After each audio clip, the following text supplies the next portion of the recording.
Bengal Times Online. Please subscribe our channel. দেখুন, আজকে মেমারি বিধানসভাতে আপনাদের এখানে ডাকা হয়েছে, তার মূলত একটাই কারণ। আমাদের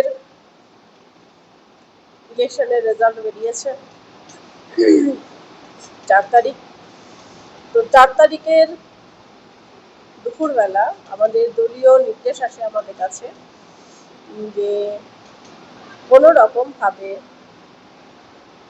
দলীয় তরফ থেকে বিজয় উৎসব এখন হবে না, এবং কোনো রকম পার্টির তরফ থেকে কোনো আচরণ এরকম কিছু আমরা করব না যেটা আমাদের সাধারণ মানুষের ভাবাবেগে আঘাত লাগে, যেটা আমি বারংবার মিডিয়াতে বলেছি, আপনাদেরকে বলেছি।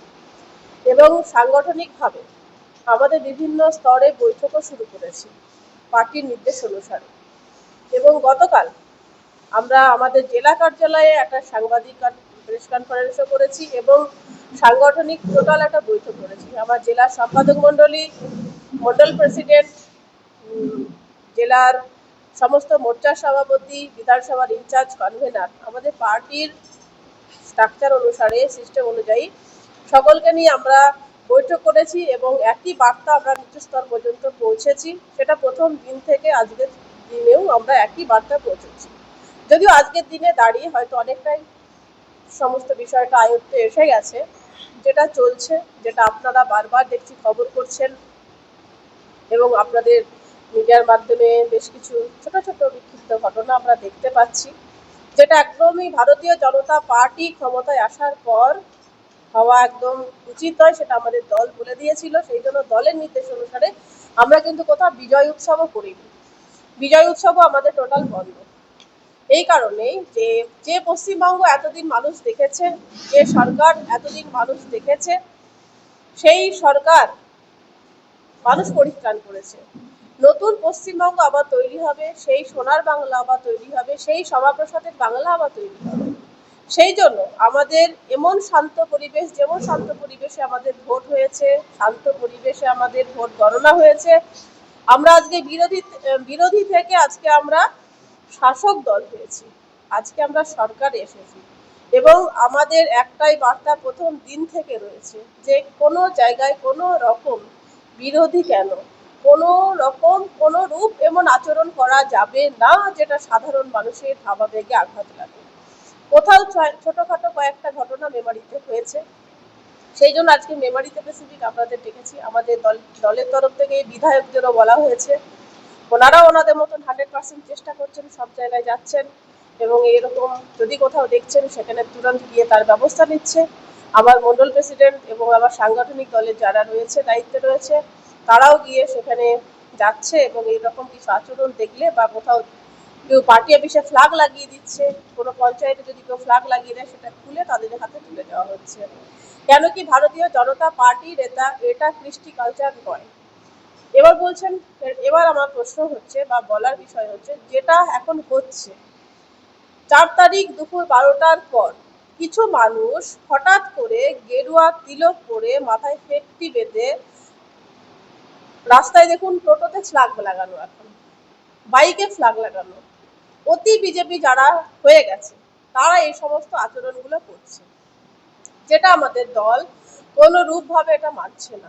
এবং আমাদের তরফ থেকে, দলের তরফ থেকে পুলিশ প্রশাসনকেও সার্বিক দিক থেকে আমাদের বলা আছে, যদি এরকম কোথাও কিছু বিশৃঙ্খলা ঘটনা হয়, দলের তরফ থেকেও যেমন আমরা তার বিরুদ্ধে স্টেপ নেব এবং পুলিশ প্রশাসন তুরন্ত সেখানে পৌঁছে সেগুলোকে ব্যবস্থা নেবে। তো সেই জন্যই আমার মেমারিতেও ছোটোখাটো দু একটা যা ঘটনা ঘটেছে সেটা আপনারা দেখেছেন। একদম সেখানে গিয়ে পঞ্চায়েতের কাজ আবার শুরু করানো হয়েছে, পঞ্চায়েতে যদিও বন্ধ করা হয়নি, কিন্তু ভয়ে মানুষ বা ওখানকার স্টাফ আসছিলেন না, একটা আতঙ্ক তৈরি হয়েছে। ভেবেছিল যে 2021-এর পুনরাবৃত্তি যদি হয়, 2021-এ আপনারা দেখেছেন কাউন্টিংয়ের পর ভারতীয় জনতা পার্টির এজেন্টরা সেই কাউন্টিং হল থেকে বেরোতে পারছিল না, তাদেরকে মেরে বার করা হয়েছে, বেরোনোর সময় তাদেরকে বেধড়ক মার দেওয়া হয়েছে। কিন্তু এবছরও আরেকটাও নজির ভারতীয় জনতা পার্টি নিশ্চয়ই আপনাদের সামনে রেখেছে, যে ভারতীয় জনতা পার্টি যে সুশৃঙ্খল দল সেটা আপনারা দেখেছেন। বর্ধমান কাউন্টিং হল থেকে যখন তৃণমূলের এজেন্টরা যখন বেরোচ্ছিল, তাদেরকে বাসে করে আমি এবং আমাদের কর্মীরা সবাই কিন্তু বার করে দিয়েছি সুন্দরভাবে। তারা নিরাপদে বাড়ি ফিরেছেন। এটা আমাদের ভারতীয় জনতা পার্টির কৃষ্টি এবং কালচার। আর কোথাও যেমন কয়েকটা পার্টি অফিসে অতি বিজেপি হয়ে যারা ফ্ল্যাগ লাগিয়েছিল, আমি দেখেছি আমার বিধায়ক গিয়েও সেখানে খুলেছেন এবং মন্ডল প্রেসিডেন্টরাও গিয়ে ফ্ল্যাগ খুলে চাবি তাদের হাতে তুলে দিয়েছেন। তো এখন একটাই আপনাদের সামনে বার্তা দেওয়া, যদিও এটা এখন অনেকটাই কন্ট্রোলে এসে গেছে, তারা বুঝতে পেরেছে যে হঠাৎ করে অতি বিজেপি হয়ে যাওয়া বা বিজেপিতে এসে এভাবে নেতা হওয়া যায় না। বিজেপি পার্টি একটা টোটালি একটা সিস্টেমেটিক্যালি পার্টি। হঠাৎ করে রাতারাতি রং বদলে কোনো নেতা হওয়া যাবে না। সেই জন্য এখন এটা অনেকটাই কন্ট্রোলে হয়ে গেছে, অনেকটাই বুঝতে পারছে তারা এটা বিজেপিতে হবে না। তবুও যদি কোথাও কিছু এরকম এখনো ঘটনা হয় বা ঘটে, আপনাদের মানে মাধ্যমে আমি টোটালি একটা বার্তা দিতে চাই, এরকম কিছু ঘটলে অবশ্যই প্রশাসন তুরন্ত সেখানে ব্যবস্থা নেবে এবং এর জন্য পার্টি কোনোভাবে, যদি পার্টির হয় বা বিরোধী দল, মানে এখন তৃণমূল হঠাৎ করে বিরোধী হয়ে গেছে, সেই জন্য তাদের ভূমিকা বিরোধী দলের মতোই হয়ে গেছে, তারা এই সমস্ত আচরণগুলোও বেশি করে করছে। তো সেই জন্য পুলিশ প্রশাসনের কাছে আমাদের দলের থেকেও অনুরোধ রয়েছে, আমাদের দলের তরফ থেকেও তাদের বিরুদ্ধে কিন্তু ব্যবস্থা নেওয়া হবে। এর জন্য তারা প্রস্তুত থাকুন, যদি কেউ করে, এরপরেও যদি কেউ করে। এই বার্তাটা আপনাদের সামনে আমার দেওয়ার ছিল, মেমারিবাসীর উদ্দেশ্যে আমার বলার ছিল। মেমারি যেন সুন্দর সুষ্ঠু পরিবেশ থাকে, সুষ্ঠু মেমারি থাকে। একদম যেদিন রেজাল্ট বেরোয় সেদিনকে আমি বলেছিলাম সুন্দর মেমারি, সুষ্ঠু মেমারি হবে। মানুষ সারাদিন পরিশ্রম করে এসে যখন রাত্রে বাড়িতে আসবে, মানে সে যেন সুষ্ঠুভাবে ঘুমোতে পারে, সে যেন দেখে না যে পাশের বাড়িতে অত্যাচার হচ্ছে।